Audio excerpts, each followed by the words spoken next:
for coming. I'm going to talk about how can we build resilient cities for the 21st century and beyond. My name is Abhas Char. I'm the program leader for disaster risk management for the World Bank for East Asia and the Pacific.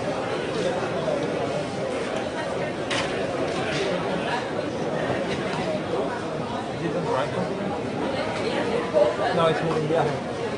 Thank you.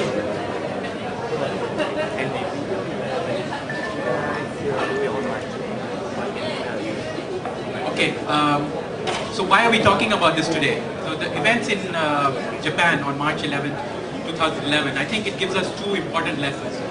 One is the importance of investing in preparedness. The headline that nobody saw was that the thorough and careful investments that Japan made over decades in seismic safety and emergency preparedness saved countless lives and countless property. But at the same time, there's another lesson, which is that be prepared for the unexpected. And when the unexpected happens, we need to design systems that fail gracefully. Clearly, the nuclear reactors in Fukushima, when they were designed, they were not designed to fail gracefully. Next slide. So I want to leave you with four messages today. One is that the world is urbanizing rapidly, and especially the developing world, at a rate that's never been seen before. Second message is that if this process is managed well, this will mean prosperity for millions, perhaps billions of people. If not done properly, it will put millions of people in harm's way. The bad news about disasters is that they're getting worse, and I'll show you some evidence of that. And finally, keeping this in mind, resilience implies a new paradigm for how to manage urbanization. So this shows you how urbanization is proceeding up to 2050. A couple of years ago, maybe 3 years ago, the world moved from being majority rural to majority urban. But what the statistic doesn't tell you is that the rapid pace at which the developing world is urbanizing. Two examples. If China and India move to the level of urbanization that Brazil and Mexico have today, that means 1 billion people will move to urban areas. Just if you take East Asia alone, 2 million people move to urban areas from rural areas every month. So it's a staggering scale, which is hard to comprehend. Next slide, please. And you know the old saying that Rome wasn't built in a day? Well, China does it every 2 weeks. The rate at which they're constructing urban built-up area, they build the equivalent of Rome in 2 weeks. This slide shows you the overall losses. This is from Munich Re, and you can see from the red bars that overall losses are growing and insured losses are growing.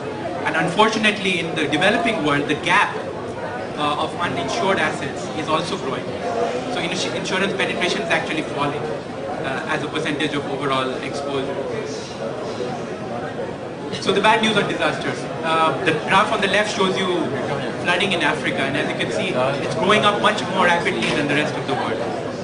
So what do we know? Research that my colleagues and I have done on urban flooding from the World Bank shows that actually moderate events are growing much more rapidly than the catastrophic events. So the events that you don't see on CNN necessarily, but which are catastrophic nonetheless, are growing very rapidly. Second is that places that have not seen disasters before are now seeing them. Brazil had its first South Atlantic hurricane in 2004, perhaps as a result of climate change. So these areas are not necessarily prepared for these. Finally, the third point is that losses are very concentrated in space and time. Just 1% of disasters account for 70% of deaths. Just 3 countries account for 75% of mortality in floods. Can you guess them? China, India, and Bangladesh. And finally, this urbanization, the rapid urbanization that I talked about, it's going to happen in the small and medium towns, which are least equipped to handle this process. So what do we know about climate change and disasters? This research comes out of NOAA in the US. I'm not going to go through it, but just 2 major points. One is that we know that humans are affecting climate. We know that for sure. What we're less certain about, but models seem to predict, is that climate change will cause an overall drop in Atlantic hurricanes, the number, but the percentage within that number of category 4 and 5 hurricanes is going to increase. So while we'll have a smaller overall number, the percentage of catastrophic events is going to increase as a result of climate change.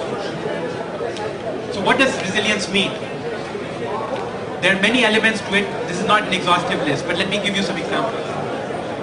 Resilience means functional and physical redundancy. What does that mean? The electricity grid in the US is an example of how not to have redundancy.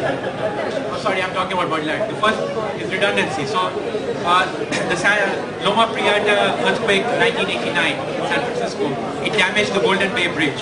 What happened? As a result of that, all the commuter traffic went to the railways. So this is an example of redundancy.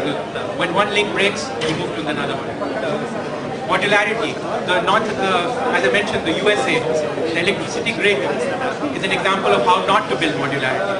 The 2003 blackout in the USA was caused by a branch falling on one power line in Ohio, and that caused the failure of the entire Northeast electricity. Modularity means that you can isolate problems, shut down parts of the system easily without causing a failure of the total system.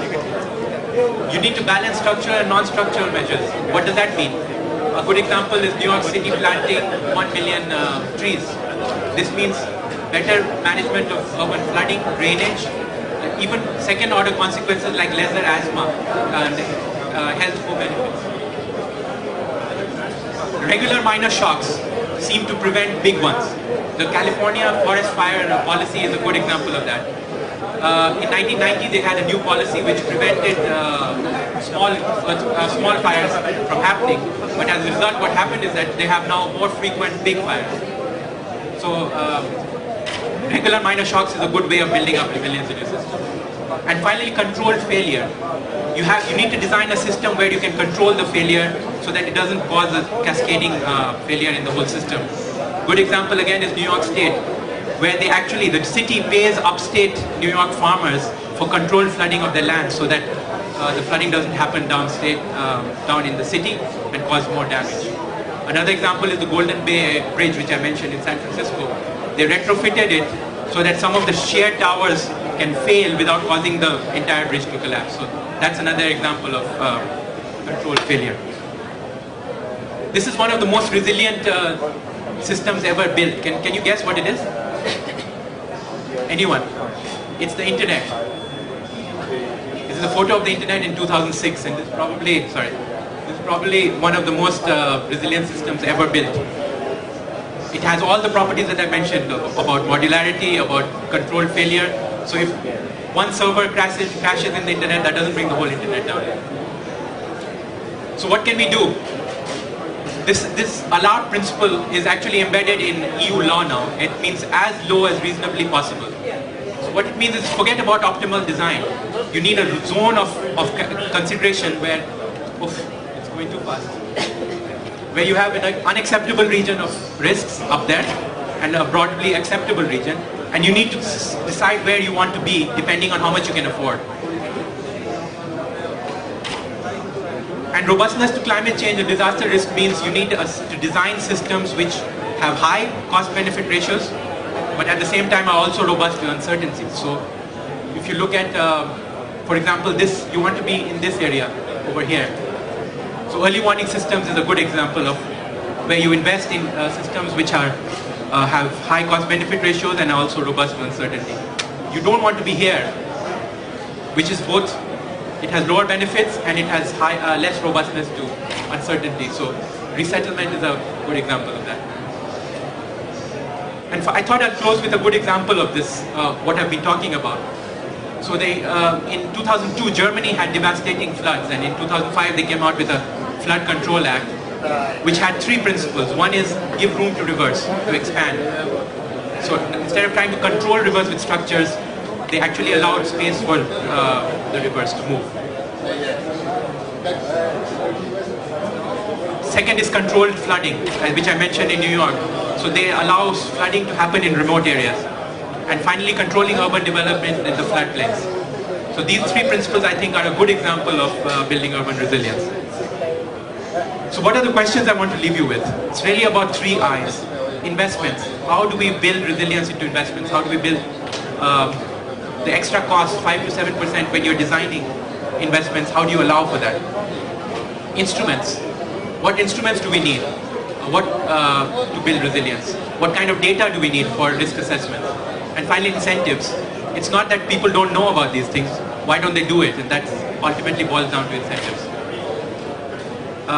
The two papers I mentioned about resilience and urban flooding, you can find it at these web links, and I'd be happy to take your questions if you have any offline. Thanks a lot.